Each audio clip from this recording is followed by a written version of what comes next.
So contact lenses can be broken down into two main categories. It can either be a hard contact lens or a soft contact lens. Soft contact lenses can be broken down into spherical lenses, toric lenses, and multifocal lenses. These three lenses are essentially designed to correct different levels of prescription, and let's go into each of them in detail. So for spherical lenses, the lenses would have the same prescription 360 degrees, and that is most commonly used for people that does not have a high degree of astigmatism. So when we measure your prescription, whether it's across the horizontal or vertical, if the prescription is relatively similar, think about say like a soccer ball where the curves are the same, then there's not much astigmatism. But say if your eye is like a rugby ball, then your horizontal prescriptions are, well, the curves are slightly flatter and the vertical curves are slightly more curved.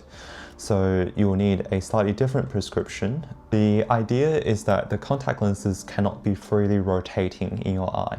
Otherwise, your vision will be blurry and will not be corrected properly. So toric lenses have the two different prescriptions built into the lens. And the good thing is that you actually don't need to be worried about which rotation you put the lens in. Rather, the lens would find its own place and it will stay in that same rotational axis. The analogy that we use is that if you were to squeeze a watermelon seed, then squeezing that seed would always make the sort of the fatter part of the seed pointing outwards. And that is sort of one of the way that the contact lenses are designed, so that every time when you blink, it will make sure that it will rotate to the right position. Something that is even newer than toric lenses is multifocal contact lenses. So this is more geared towards people that are needing to wear reading glasses, correction for both long distance and short distance. So essentially two different prescriptions put into the one lens. And multifocal contact lenses does that by essentially having two different prescriptions. It is having a little bit of compromise on each, meaning that your distance vision may not be 100%, it's about say 95%, and your reading is not exactly at 100 as well, it's about 90%. But it is quite considered, in my opinion, quite a big advancement in contact lenses, because we used to have to purposely correct one of their eyes for long distance, one of their eyes for short distance, and that the person get used to it. But nowadays there's another option, which is multifocal contacts, and you can have both long distance and short distance on both eyes. The last category is more concerned with myopia control.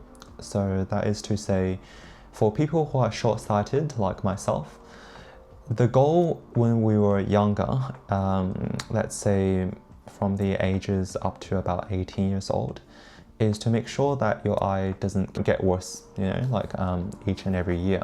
There are special contact lenses that does that. There is a soft contact lens version called MiSight contact lens from CooperVision, and there is a hard lens option which is called Ortho-K, which is the contact lenses you wear at night. And increasingly people are prefacing towards MiSight contact lenses because that option is available. So I'll say the most important thing that people have to decide when they start the journey of contact lenses is how often do they want the contact lenses for. A general rule of thumb that I take myself is that if you're only wearing the contact lenses occasionally, then the optometrist will generally recommend having a daily disposable contact lens. That is to say, use a one-time use contact lens. You put them in at the start of the day and you throw them in the bin at the end. However, if you plan to wear contact lenses to essentially replace glasses, then there are other options, such as a fortnightly lens. So you reuse the same lens for the fortnight, but you also have to take them out and wash them and store them overnight to make sure that they're disinfected. But they can be cheaper if you wear them more often. Hopefully you found this video helpful, and if there's any questions, please leave it in the comment section down below. Thanks.